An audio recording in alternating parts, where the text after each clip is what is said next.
investment and technology companies anywhere in the world, one of the most successful investors in the world. And we've just concluded a very productive meeting, and today I'm thrilled to announce that SoftBank will be investing $100 billion in America, creating 100,000 American jobs at a minimum. And he's doing this because he feels very optimistic about our country since the election. And many other people are also coming in with tremendous amounts of money. You probably noticed that a poll was just taken. It's business is literally in 39 years, there's been nothing like it. It's been the biggest increase. Small business owners gave it a 41% jump. It's the biggest jump that we've had in 39 years. And nobody's ever seen anything like it. And it's just they're very optimistic. This historic investment is a monumental demonstration of confidence in America's future, and it will help ensure that artificial intelligence, emerging technologies, and other industries of tomorrow are built, created, and grown right here in the USA. One of the beautiful things about Masa is he's very much involved with emerging technology. He probably knows it maybe better than almost anybody. So it's a great honor. And some of you remember after the 2016 election, also SoftBank committed to invest $50 billion in our country, and they did. And I'm very pleased to say that they kept that promise in every way, shape, and form. And now they're looking to do 100. And I've looked at their books. They do have the possibility of doing more. I'm going to ask them to do a little bit more. But first, I'm going to ask them to speak and just to say a few words. Masa, please. Thank you.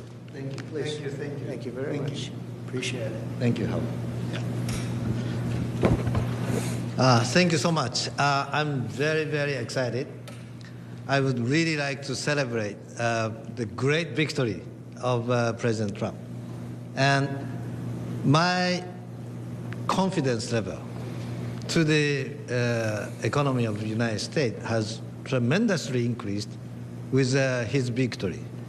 So because of that, I'm now excited to commit this $100 billion and 100,000 jobs into the United States. This is double of last time, as President Trump said. Because I say, oh, President Trump is a double-down president. I'm going to have to double down, $100 billion and 100,000 jobs. This is, my confidence level, because that has doubled down. So I am truly excited to make this happen. And of course, business is important, technology is important. But one more thing I'm really hoping is that this President Trump would make the world, bring the world into peace again. That's my additional hope. And I think he will actually make it happen. So anyway, I'm excited to go, and we were discussing, and President Trump said, Masa, double down is not enough. Maybe, go for more, right? That's what I'm going to ask him right now. Would you make it $200 billion and say he can actually, believe it or not, he can actually afford to do that. Would you do that? Well, my promise is 100, but, he's now asking to do more.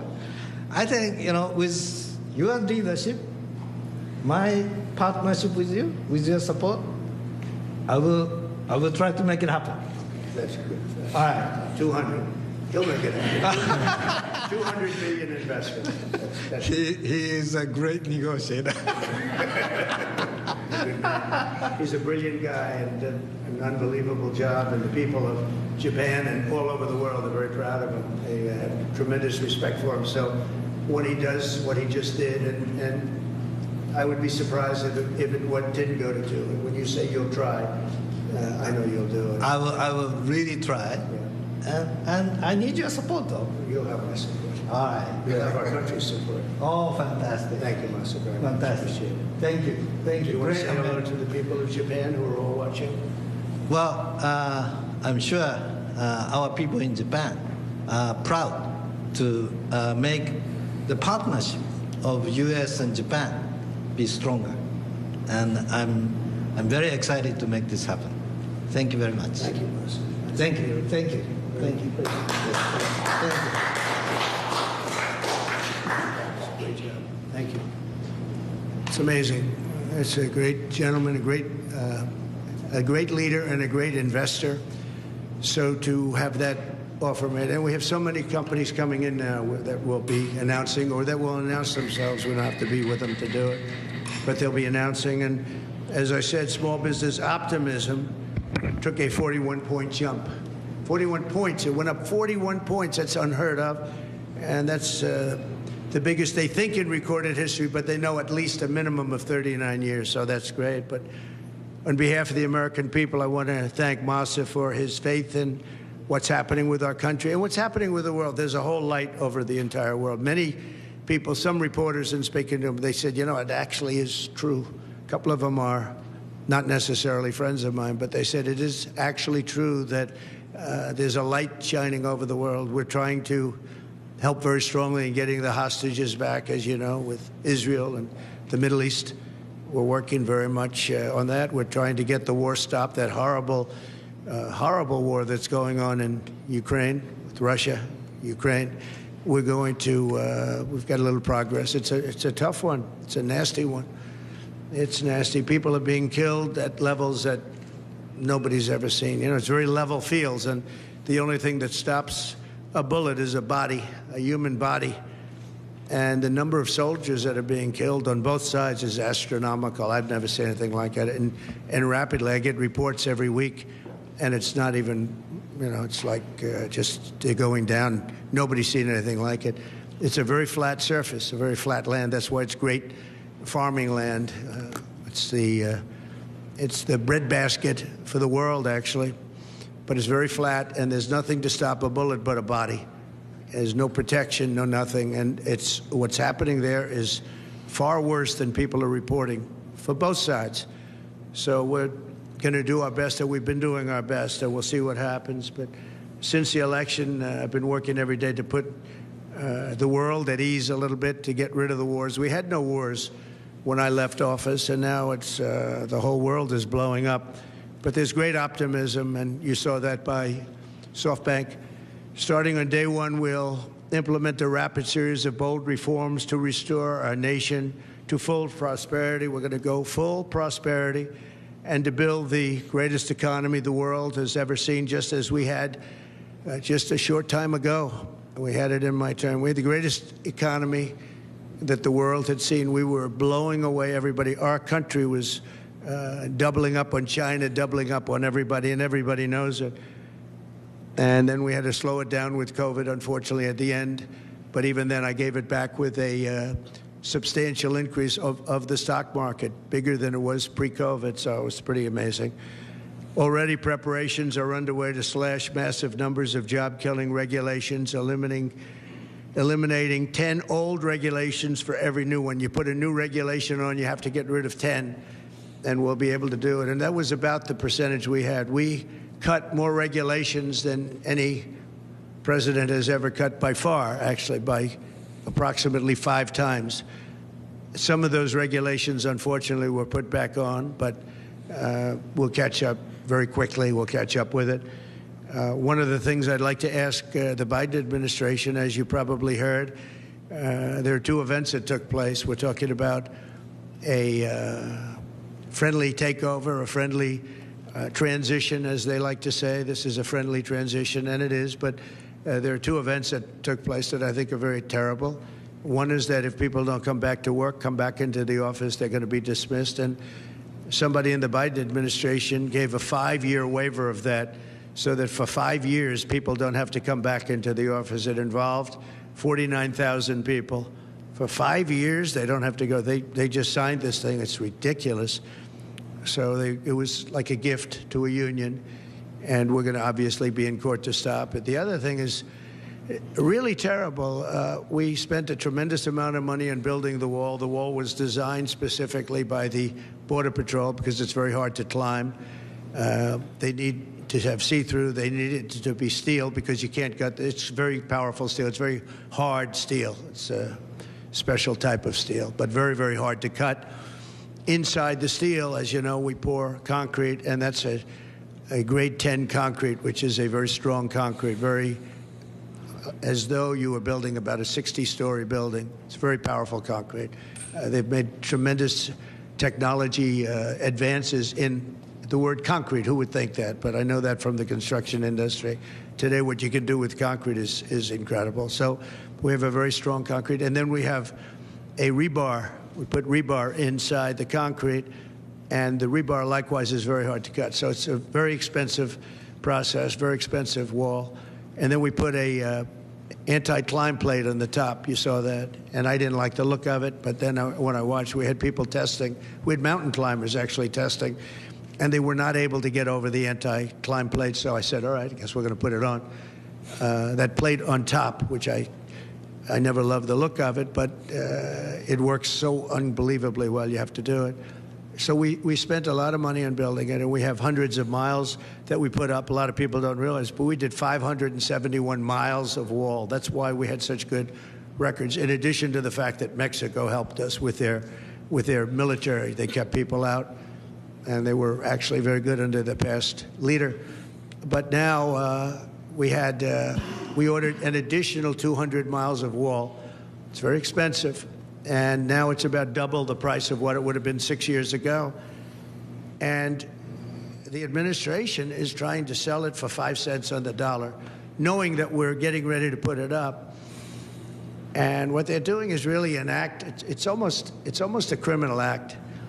They know we're going to use it, and if we don't have it, we're going to have to rebuild it, and it'll cost double what it cost years ago, and that's hundreds of millions of dollars, because you're talking about a lot of wall. I built much more than I said I was going to build, but then after it was built, I said, you know, we can do some more because it's sort of like water, people flow through, and that will pretty much really take care of it. And what happened is they just, as you see, they're trying to sell it for 5 cents on the dollar, and that's really, that has nothing to do with a smooth transition. That has to do with people really trying to stop our nation. And all it means really is that we're going to spend hundreds of millions of dollars more, not even talking about the time. Time would be pretty long, but we'll spend hundreds of millions of dollars more on building the same wall that we already have.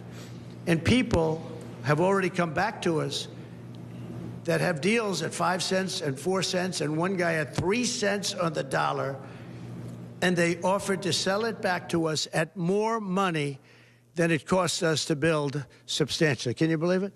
So they make a deal with the United States to buy it for pennies, and then they call us and they say, do you want to buy it back?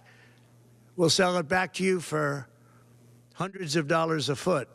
Hundreds of dollars, from pennies to hundreds of dollars a foot. And we can't let this take place. Now, we're going to go. I spoke with the Attorney General of Texas. I spoke to the senators of Texas. I spoke to a lot of people, and hopefully they'll be able to stop. We're going to be, having a restraining order. But just think about how ridiculous it is. And this is just people that don't want this country to succeed. And this has nothing to do with Democrat or Republican. This has to do with common sense. We won on common sense, and this is maybe one of the most egregious examples I've seen. So the people that are buying it or trying to buy it are trying to make a deal with us to sell it back at hundreds of times more than we paid. And this is all because the Democrats. So I'm asking today Joe Biden to please stop selling the wall. We're going to use that to create a strong barrier, and it worked. That's why our numbers were so good. It really worked, and it worked well. And it's very expensive to do. And I'm asking Joe Biden to stop his people from giving it away. It's something that people can't even believe is happening. So hopefully Joe will be able to stop it. We'll soon unleash American energy, and this will be done at levels not seen before, issuing quick approvals for pipelines, drilling, and other infrastructure. It'll be clean energy, and we'll bring in the price of electricity, and we're going to bring it down fast. We're also going to create clean coal. Clean coal is something that has really taken over. We have coal that will last for over 1,000 years. We have so much coal, and with a process, it becomes clean coal. It's very powerful energy, unlike wind. It's very, very powerful, and we're going to be doing a lot of clean coal for the people of West Virginia and others, Wyoming, so many states. We have great states, and they'll be happy to hear it. But we're going to be very much into clean coal. I don't ever use the word coal. I use the word clean coal.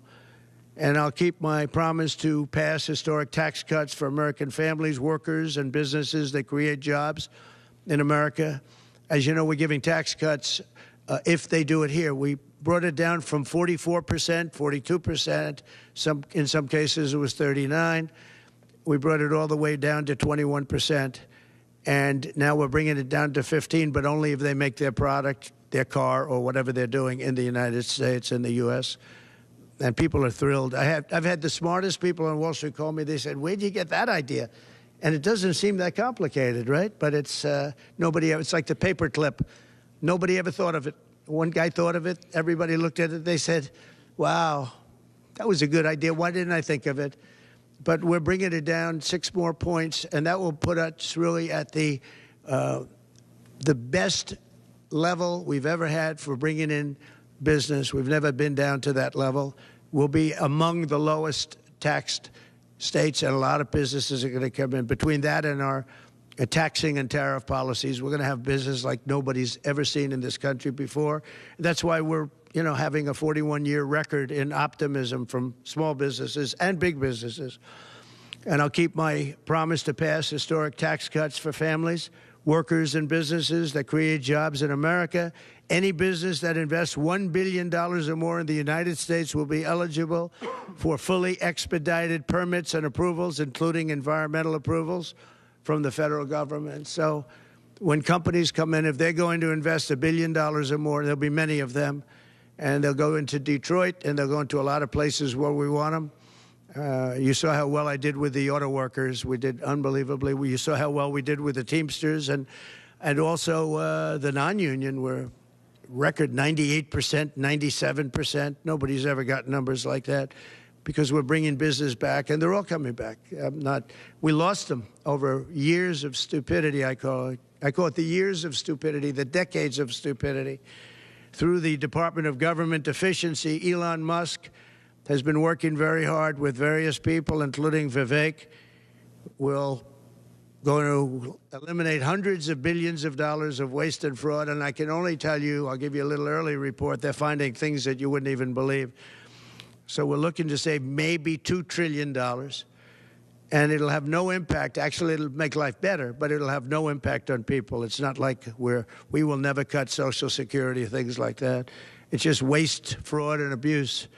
And we'll immediately restore the sovereign borders of the United States and stop illegal immigration, which is costing us, I believe, trillions of dollars a year. I think it's a cost that nobody's ever seen anything like it. I don't know how can you be satisfied releasing prisoners into the United States. Think of this. You're releasing prisoners from jails all over the world, not just in South America. From the Congo, I would talk about it all the time. They're a very big sender of people. But from all over the world, they're sending prisoners out of their jails. Some of their jails are empty, and they will be empty soon if this ever continued. I spoke with the president of Mexico, and as you know, I spoke with Justin Trudeau of Canada, and we told them it's not fair, not right. You can't let these people come into our country. And they understand. They're very much on notice. And they're going to have to stop this from happening. They're going to have to stop it. We lose a lot of money to Mexico. We lose a lot of money to Canada, tremendous amount. We're subsidizing Canada. We're subsidizing Mexico. That can't go on. And I get along with the people of Mexico and Canada very well, but we can't let that happen. Why are we supporting and giving other countries hundreds of billions of dollars? It's not fair. It's not right. And the people of Mexico and Canada fully understand that. We've talked about it before, but now we're doing something about it. We started, and then we had to fix the COVID situation, and that's what we did. but now we're doing it. We're doing it from the beginning. Howard will be largely in charge. We'll be working on it together. Howard's terrific. He's done a fantastic job, and he's really helped us a lot with transition. I think we have fantastic people coming in. So all of these policies will help us rapidly defeat inflation, create millions of new jobs, and put money in the pockets of the hardworking families of our country, pay off debt. We're going to be paying off a tremendous amount of debt. We're $36 trillion. You don't want to be there. And we're going to be using a lot of the money that we make. We're going to be opening up a lot of businesses are going to be pouring in because of our tax policy. And we're going to use the money that we made to pay off debt and to reduce taxes. We're going to further reduce taxes. If you remember when we reduced them last time, that brought a tremendous amount. We brought it down to 21%, and that was the biggest tax cut in the history of our country. And nobody ever thought this would happen, but this is what's supposed to happen. We actually ended up taking in more revenue at 21 than we did at 40%, which was pretty amazing. But this will be the most exciting and successful period of reform and renewal in all of American history, maybe of global history. The golden age of America, I call it. It's begun. So it's the golden age of America, and that's what it's going to be. And we hope we don't have any intervening problems, because things happen. Like out of nowhere came the China virus. Out of nowhere came other things we don't want to have. You know, when I left, we had no wars. We had no problems. The Middle East was good. We did the Abraham Accords. We did things that nobody thought were even possible. But think of it, 4 years ago, we had no wars. You didn't have Russia going into Ukraine. They wouldn't have done it. They weren't even thinking about it. When they saw what happened in Afghanistan, I think they gave them an idea, but they wouldn't have done it. They would have never gone. President Putin would have never gone in. And now you look at all those people are dead. All those cities are destroyed. You know, it's nice to say they want their land back, but the cities are largely destroyed. They've left Kiev because probably maybe they want to use it or occupy it, but they haven't done it. They've done a lot of damage, but relatively compared to the other cities, very little. But many of those cities are gone. Those beautiful towers, those beautiful buildings that they had are now laying on their sides, destroyed, totally destroyed. The turrets and all of the magnificent 1,000-year-old, 2,000-year-old structures that were very strong are blown to smithereens. You look at some of those cities and not one building standing. So, you know, when you say take over the country, take over what? Take over what? That's a 100-year rebuild. Take 100 years to rebuild it, and you can never have it the way it was. What a shame. It should have never happened. It would have never happened. If I were president, that war would have never happened.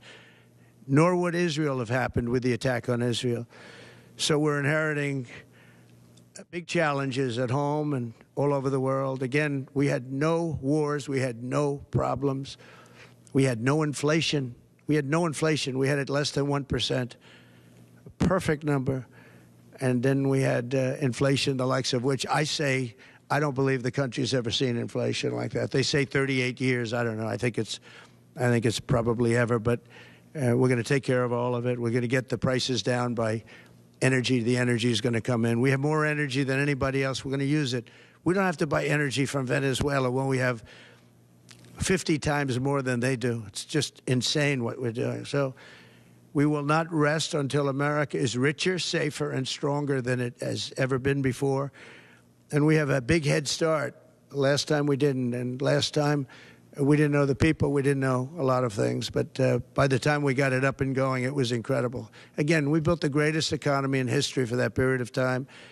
And we'll do it again, I believe, substantially more so, because we understand, number one, the people of Washington.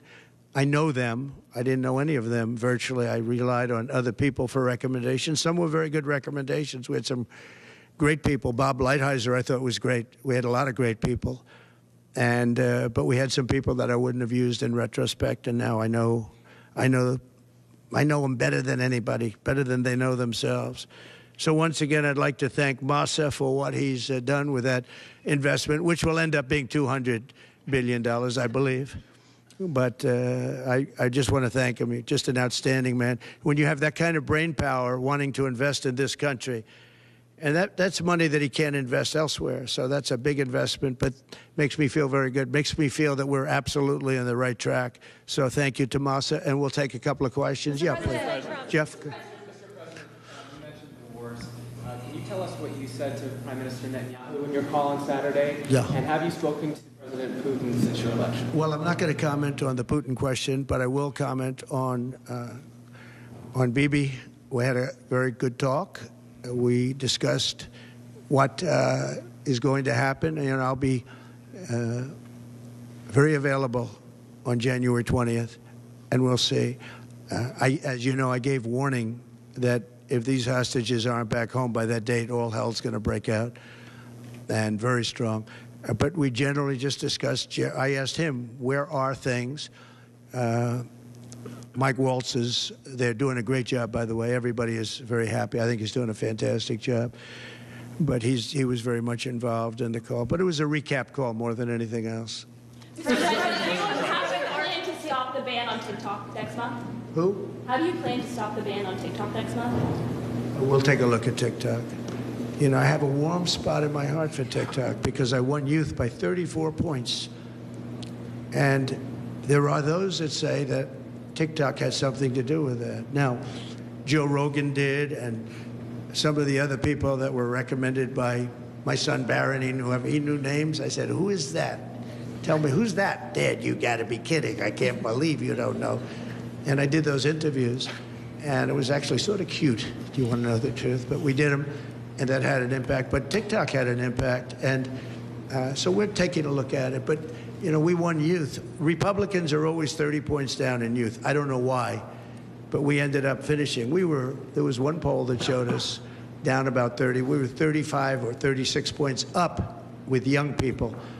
So I have a little bit of a warm spot in my heart, I'll be honest. Yes, President. Are you entertaining the idea of preemptive strikes against Iran's nuclear facilities? Against Iran's nuclear Well, I can't facilities? tell you that. I mean, it's a wonderful question, but how can am I going to do preemptive strikes? Why would I say that? Can you imagine if I said yes or no? You'd say, that was strange that he answered that way. Am I going to do preemptive strikes on Iran? Is that a serious question? How could I answer a question like that? Say it. Would you be in support of Israeli strikes on Iran's nuclear How could I facilities? tell you a thing like that now? It's just so you don't talk about that before something may or may not happen. You know, just I don't want to insult you. I just think it's just not something that I would ever answer having to do with there or any other place in the world. President Trump. Time magazine interview. Can I ask, just clearly, do you believe there's a connection between vaccines and autism? Do you believe there's a link? Well, I don't look. Right now, you have some very brilliant people looking at it. I had dinner the other night with the head of Pfizer, the head of Eli Lilly, and RFK, as you know, and Oz. And we had, and other people within the administration that are involved, the medical. And we're looking to find out, you know, if you look at autism, so 30 years ago we had, I've heard numbers of like 1 in 200,000, 1 in 100,000. And now I'm hearing numbers of 1 in 100. So something's wrong. There's something wrong. And we're going to find out about it. What about the president?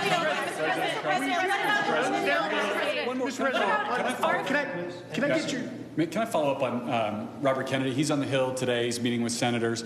What do you say to people who are worried that his views on vaccines will translate into policies that will make their kids less safe? No, I think he's going to be much less radical than you would think. I think he's got a very open mind, or I wouldn't have put him there. He's going to be very much less radical.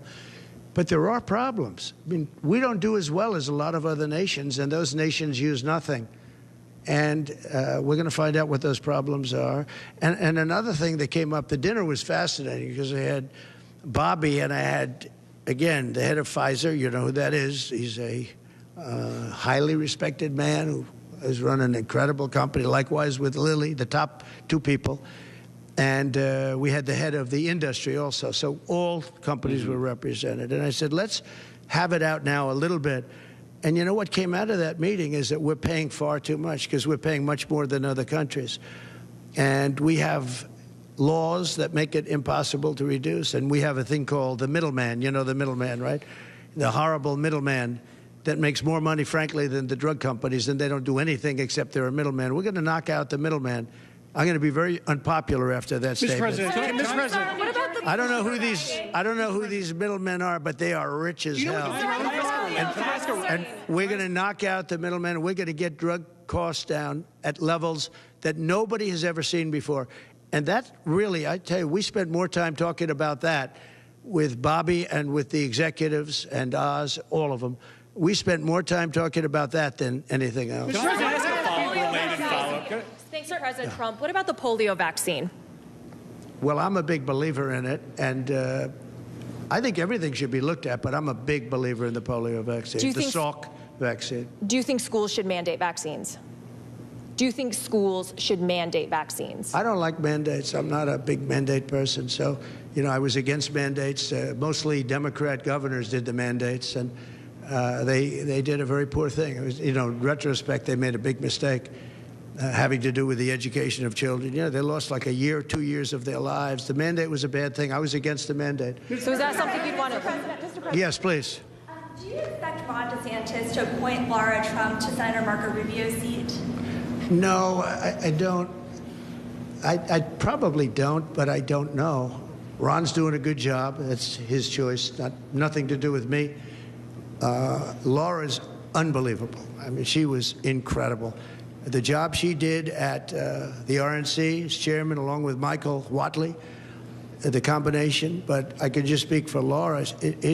She is so highly respected by women. I mean, even her workout routines are through the roof. She lifts 150 pounds. I don't know how the hell she does it. She's a bad example for men and women sports, because I wouldn't be able to beat her, I don't believe. I'd try like hell. But, no, she's an incredible woman. And, you know, it's funny. People oftentimes talk about nepotism. I never had. When I put her there, people said, how did you get her to do it? You know, she could have run for the Senate in North Carolina. Ted Budd would be the first to say. And he wouldn't have run. Nobody would have run. And she just said, no, I want to really focus on my children. When the election, and my family, she has a great family. When the election started getting closer, I asked her, would she go to Washington and work on the, you know, as chairman of the committee along with Michael Whatley. And they did such an unbelievable job, especially on cheating. They stopped it, or at least they stymied it. Too big to rig. And we won in a landslide. You know, we won tremendously. She did an amazing job. Now Ron is going to have to make, because Marco has been really a star already, and we haven't started, but, you know, we see signs of from some people, or very early, we see signs of stardom, and Marco has done incredibly. He's sort of born for it. It was such an easy decision. The Marco decision was such an easy, but he leaves a vacancy in Florida, and Ron's going to have to make that decision, and he'll make the right decision. I also know that Laura's got so many other things. I mean, she's got so many other things. People want her to be on television. They want to give her contracts. You know, her predominant thought is our country and her family. Those are her thoughts. But she's got so many other things that she's talking about. Mr. President. He'll make the right decision. Mr. President. Should senators who oppose your nominees, your cabinet nominees, should they be primary? If they are unreasonable, I'll give you a different answer, an answer that you'll be shocked to hear. If they're unreasonable, if they're opposing somebody for political reasons or stupid reasons, I would say has nothing to do with me. I would say they probably would be primaried. But if they're reasonable, fair, and really disagree with something or somebody, I could see that happening. But I do believe that if they're I think we have great people. I think we have a great group of people. Pam has been unbelievably received. You take a look, Pam Bondi. So many have been just unbelievably received. I think Pete Hegseth is making tremendous strides over the last week. He's going to be great. Look, he went to Princeton, he went to Harvard, he was a great student there, but he really was, from the first day I met him, all he wanted to talk about was military. He's just a military guy. I think it's a natural. This was my idea. And, you know, Pete Hegseth gave up a lot because he was going big places in Fox, big places, a lot of money. And he didn't even hesitate. When I said, do you want to do this? He said, absolutely. I said, you know, if it doesn't work out, you'll never have the opportunity that you have right now in terms of the world of entertainment or business, whatever you want to call it. You'll never have that opportunity again. In fact, it could be just the opposite because it's nasty out there. He said, I don't care. I have to do it for my country. He gave up a tremendous amount. If this didn't work, it would be a tragedy.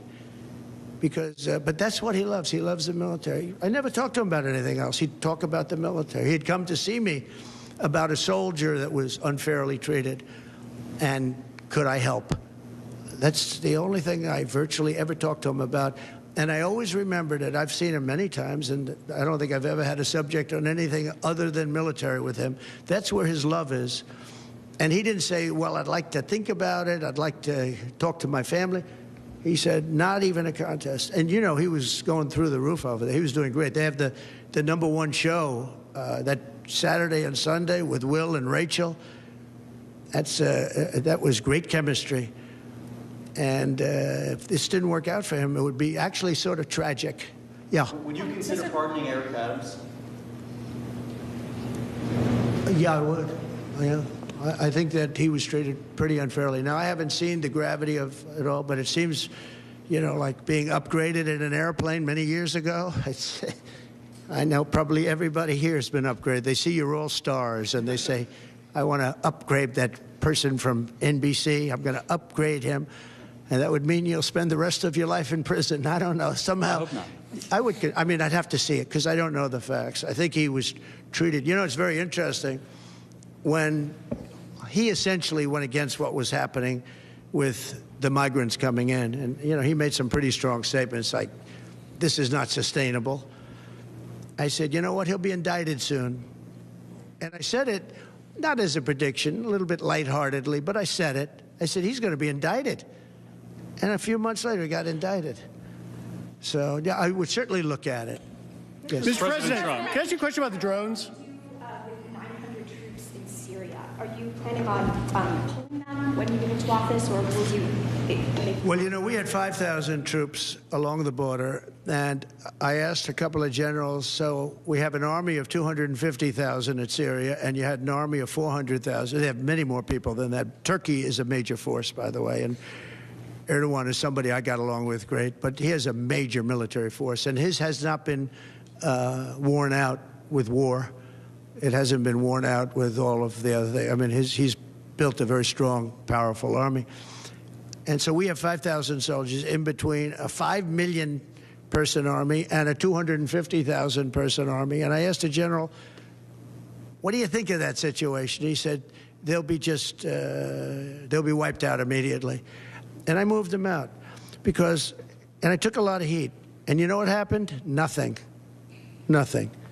I saved a lot of lives. Now we have 900. They put some back. But 900, if you're talking about two, now one of the sides has been essentially wiped out, but nobody knows who the other side is. But I do. You know who it is? Turkey. Okay? Turkey's the one behind it. He's a very smart guy. They've wanted it for thousands of years, and he got it. And those people that went in are controlled by Turkey. And that's okay. It's another way to fight. But no, I don't think that I want to have our soldiers killed. But I don't think that will happen now anyway because the one side's been decimated. Mr. President, I want to ask you a question about the drones. Are you concerned about more unrest in that region, or do you think it will calm? Well, nobody knows what the final outcome is going to be in the region. You know, nobody knows who really the final. I believe it's Turkey, and I think Turkey is very smart. He's a very smart guy, and he's very tough. But Turkey did an unfriendly takeover without a lot of lives being lost. I can say that Assad was a butcher. What he did to children. You remember I attacked him with the 58 missiles, unbelievable missiles coming from ships 700 miles away, and every one of them hit their target. But I did that. That was the red line in the sand. Obama drew it, and then he refused to honor what he did. He said, if anybody goes across the red line, and Assad killed many more children after that, and Obama did nothing, but I did. I hit him with a lot of missiles. In fact, President Xi was sitting here the night he was in that dining room having chocolate cake. Remember the famous chocolate cake? But and that's when I explained what we were doing as the missiles were shot. And it was amazing as to precision, because every one of those missiles hit its target from a long distance away. Had President Obama drawn the line and where it meant something, you wouldn't have even had Russia there. But in the end, I never understood why Russia went there. They were not getting very much out of it. But now their time is taken up with Ukraine, and we'd like to get them to stop on Ukraine, and Ukraine stop also. As you know, when I went to the cathedral, which was fantastic, the job that they've done in France, and the job that Macron, Emmanuel did a phenomenal job on the rebuilding of that cathedral. It's magnificent, and they did a great thing. And they had great respect for our country. They treated me, meaning I'm the country, I'm the representative of our country, and we were treated with great respect. And one of the people that came to pay his respects is, as you know, Ukraine, Zelensky. And he would like to have peace. He wants peace. Everyone's being killed. It's the worst carnage that this world has seen since World War II. I've had pictures of fields where bodies are lying on top of bodies. Looks like the old pictures of the Civil War, where just bodies are all over. Just if you saw those pictures, you'd feel more strongly about it. It's got to stop. And we're trying to get it to stop. Well, we're gonna see. We're going to be talking. We'll be talking to President Putin, and we'll be talking to the representatives, Zelensky, and representatives from Ukraine. We got to stop it. It's carnage. What about the fear here at home of the drones? Good to see you. Thank you. Good to see you.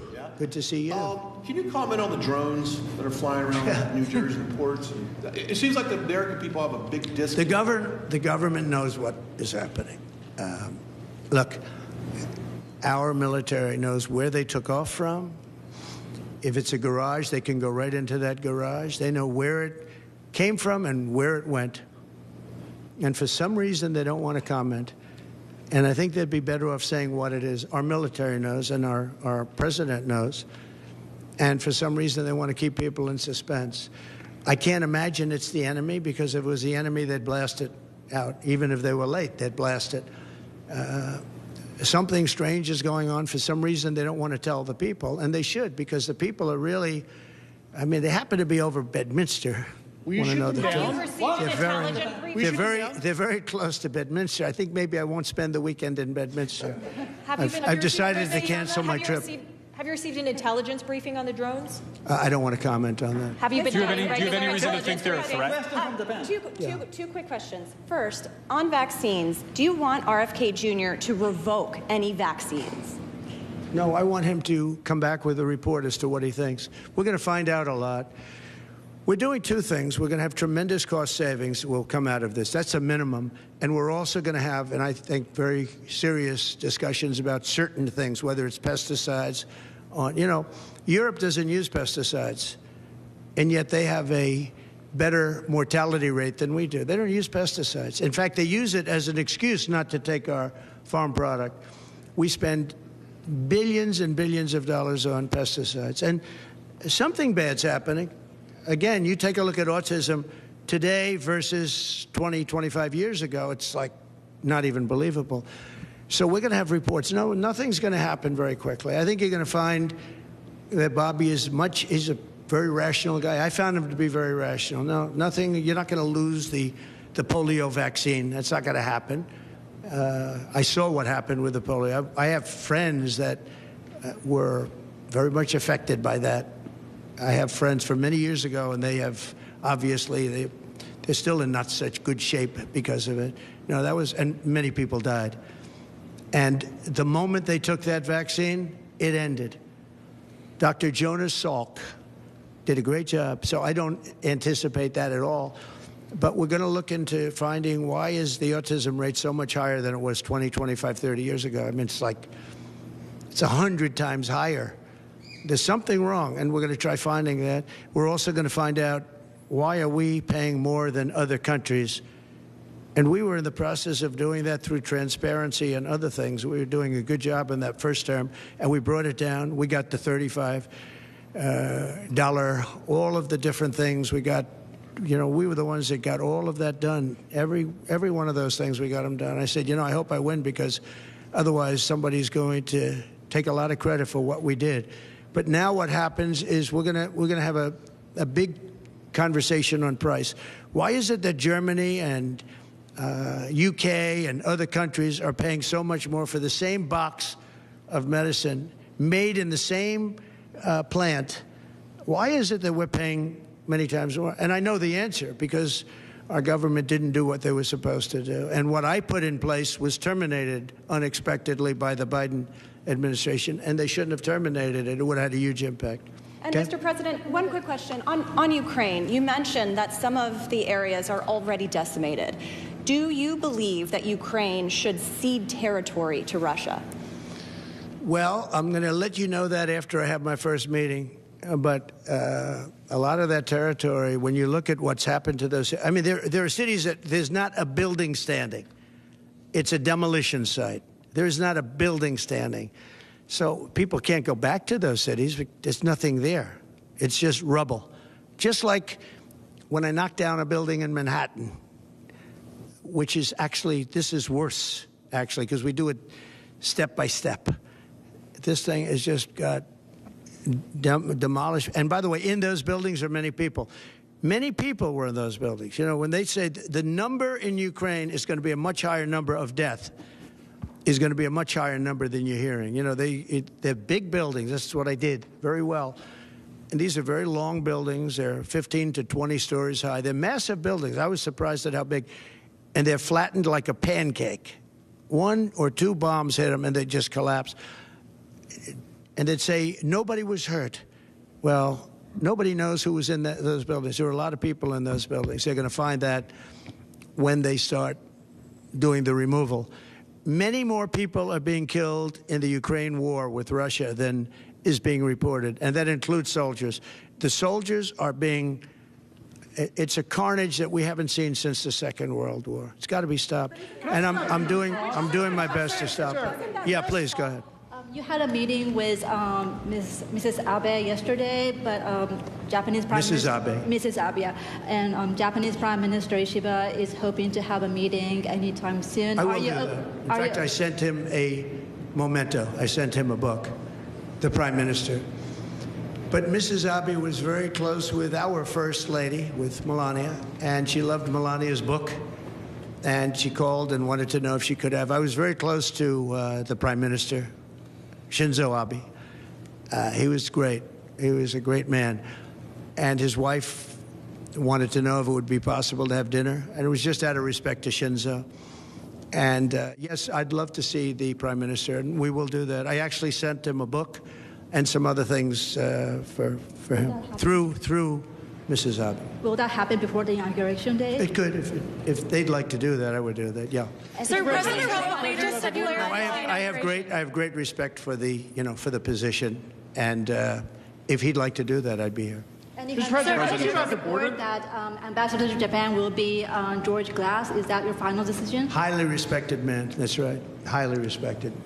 He's been an ambassador before, did a fantastic job.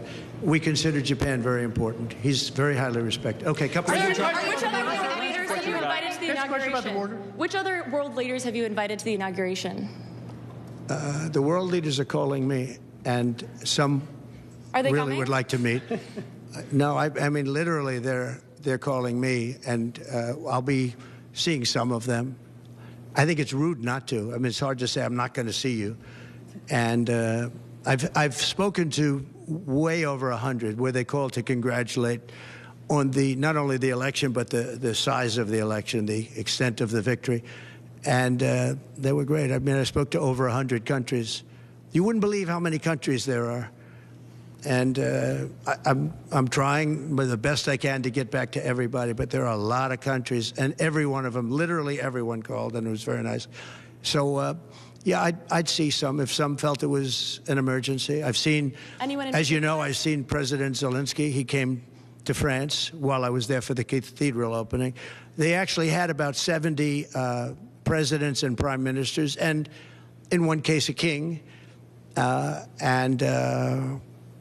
We saw some great people. I also met with William, and I was very impressed by William. I think William is terrific. I was very impressed by William. As you know, I met with him, too. Are you just President Trump? question about that. Did you invite Zelensky to the inauguration? No, but if he'd like to come, I'd like to have him. I mean, I didn't invite him, no. Are you disappointed President Trump, China can I ask you Xi a question can't about come to the inauguration? Are you disappointed that China Xi won't be at the inauguration? I don't know that he won't be at the inauguration. I mean, I haven't really spoken to him about it. I don't know that, actually. I would say that if he'd like to come, I'd love to have him. But there's been nothing much discussed. I have had discussions with him, letters, et cetera, at a very high level. You know, we had a very good relationship until COVID. COVID didn't end the relationship, but it was a bridge too far for me.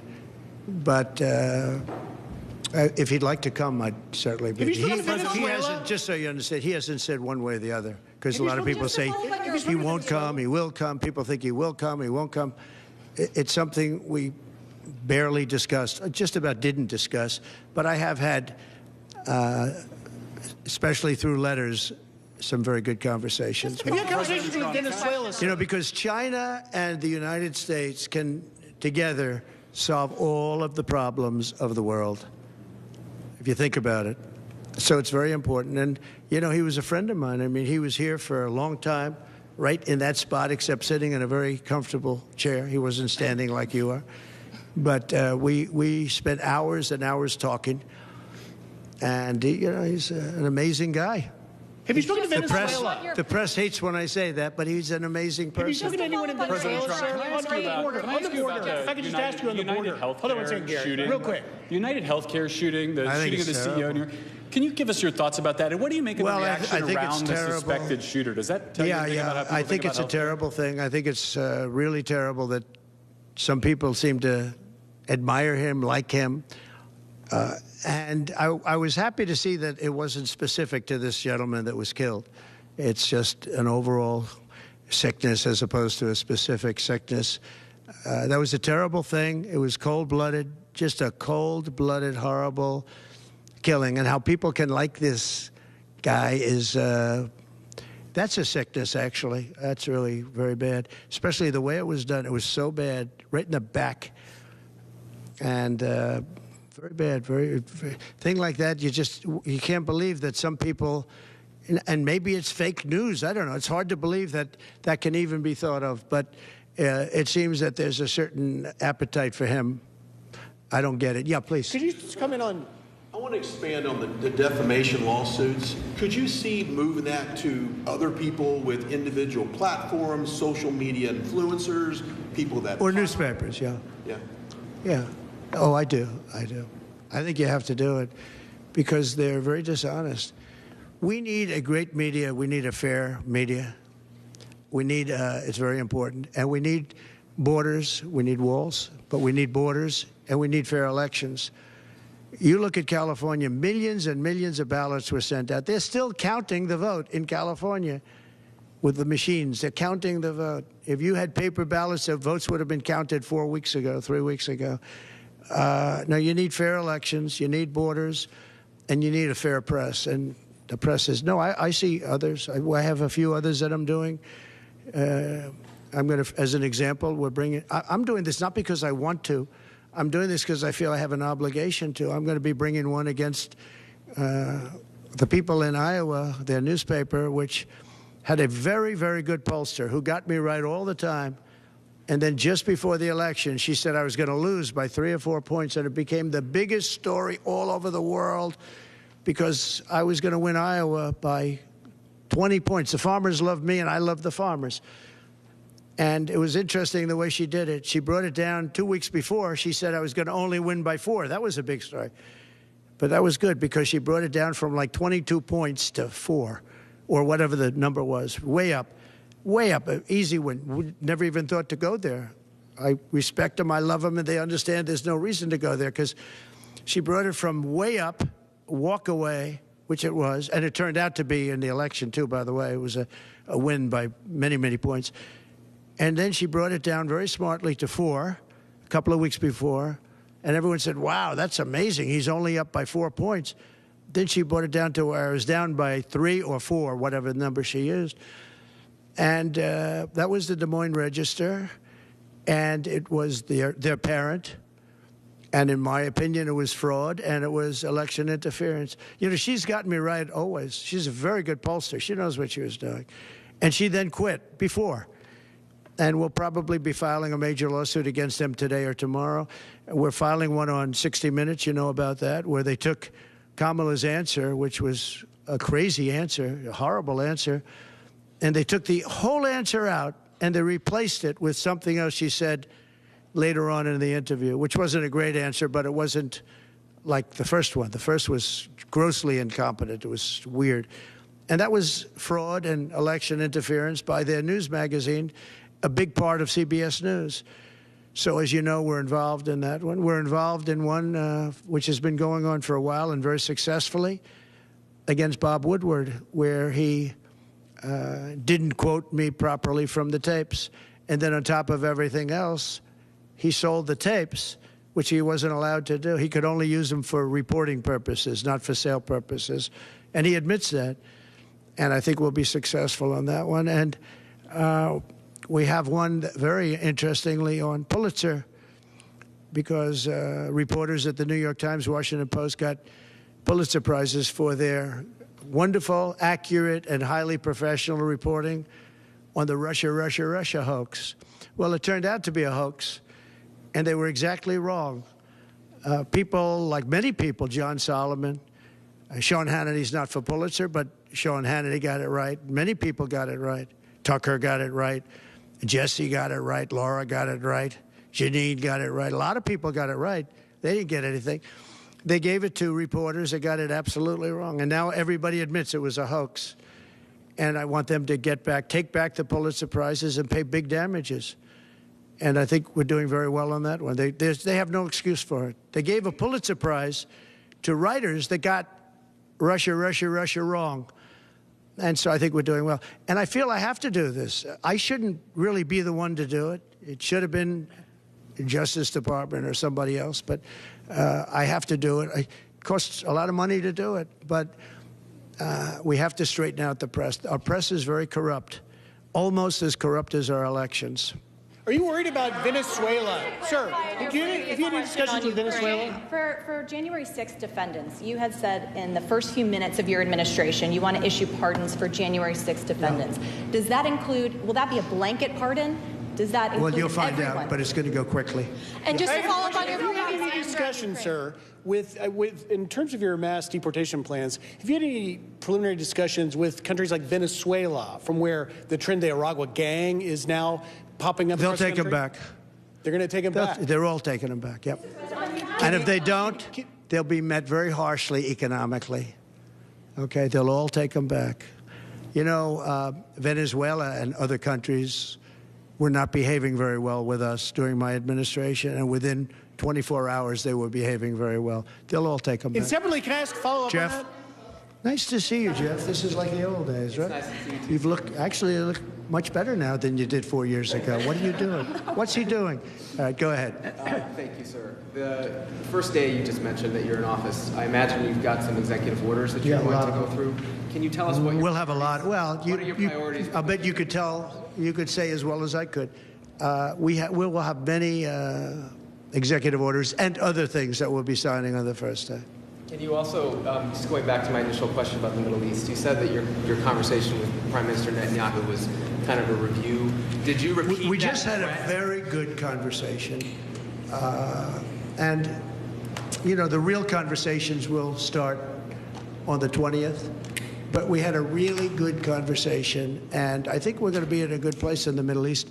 I think the Middle East will be in a good place. I think actually more difficult is going to be the Russia-Ukraine situation. I see that as more difficult. When you say there will be I don't think they should have allowed missiles to be shot 200 miles into Russia. I think that was a bad thing. And that brought the Koreans in, North Korea, another man I get along with very well. I'm the only one that does. But that did a lot of bad things. I don't think that should have been allowed. Not when there's a possibility, and certainly not just weeks before I take over. Why would they do that without asking me what I thought? I wouldn't have had them do that. I think that was a big mistake they made. Will you reverse that decision when you're in office? To let those I might, yeah. missiles be I thought it was a very stupid thing to do. And when you So say, do you have any reaction just to one last Cross? one on this, when you say that there will be hell to pay if the hostages are not released before January 20th, what does that mean? Well, they're going to have to determine what that means. But it means it won't be pleasant. Mr. President, It's not going to be pleasant, yeah? how was your meeting with Apple CEO Tim Cook, and did you talk about tariffs in that meeting? Meeting with who? Apple CEO Tim Cook. I did have dinner with Tim Cook. I had dinner with sort of almost all of them, and the rest are coming.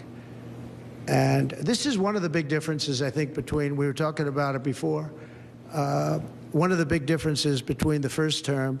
In the first term, everybody was fighting me. In this term, everybody wants to be my friend. I don't know.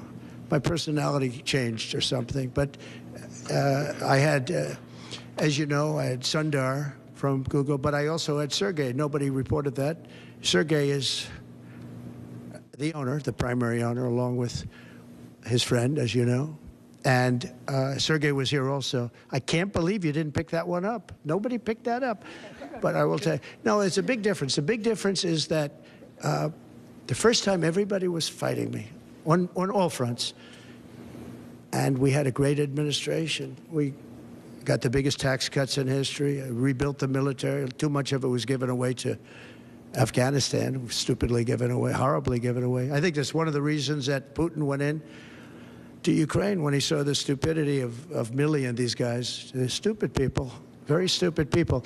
If they didn't do such a bad, we were pulling out of Afghanistan, but I would have pulled out with dignity and strength. They wouldn't be having parades, I guarantee you, showing our equipment that they left behind, because we weren't going to leave any equipment behind, not 10 cents. We were going to take every screw and every bolt. Yeah, the biggest difference is that people want to get along with me this time. Well, they've gone through 4 years, and, it wasn't easy for me, but it wasn't easy for them either. And that's a great thing, though. Getting along is a great thing. So Tim Cook was here. I think he's done an incredible job at Apple, and he talked about the future of Apple. It's going to be a bright future. But we have many others also, and not in that business. And we do have Jeff Bezos, Amazon, coming in sometime during the week. I look forward to that. We have a lot of great executives coming in. The top executives, the top bankers, they're all calling. And honestly, in the first time, I don't know what it was. It's like a complete opposite. In the first one, and the press has covered that fairly, actually, for change. The first one, they were very hostile. And maybe it was my fault, but I don't really think so. They were just very right from the beginning. And this one is much less hostile. It's really the opposite of hostile. Can I get your reaction? Well, you're free to give up a shot. I know that you had some, I believe, involvement 18 years ago with the students at Duke accused of rape in the lacrosse. Now we have this development. I thought it was a hoax when it happened, the Duke situation. I didn't believe the woman, as you know. And they destroyed the lives of these kids. They destroyed, and I don't care what they got. Their lives have been destroyed. Their lives have been shortened by what took place. And now the woman admitted that it never happened. That is a horrible. And as you know, I took a lot of heat when I said that this did not happen. And those kids were beautiful kids with beautiful families, and they were, in some cases, will never be the same. They will never be the same. Have you talked to them by chance? Your thoughts on the Postal Service? You mentioned Bezos a second ago, and I've always thought Bezos would be a key person to go in there and really streamline the logistics of the post office, but they lose billions. Well, there is talk about the Postal Service being taken private. You do know that. Not the worst idea I've ever heard. It really isn't. It's a lot different today with between Amazon and UPS and FedEx and all the things that you didn't have. But there is talk about that. It's an idea that a lot of people have liked for a long time. We're looking at it. I think we're looking at that along with a lot of us. Any questions for Howard, by the way? Commerce. Howard? Sure, I'll ask one. Mr. Incoming Secretary, do you see another trade deal with China coming? I think the president... That's a tough one, right? Yeah. Right off the bat. Oh, it's easy for me. You're sitting next to me, so it's okay. No, the president has very clear agenda for tariffs. And I think reciprocity is something that is going to be a key topic for us. How you treat us is how you should expect to be treated. Would you like to weigh in, sir, on that? You said it so well, reciprocal. If they tax us, we tax them the same amount. They tax us, forget it just for a second about the word tax. They tax us, we tax them. And they tax us, almost in all cases, they're taxing us, and we haven't been taxing them. Is that deal already underway? Is there a deal already underway with respect to that? Let's just say this, we're going to make great deals, and we have all the cards.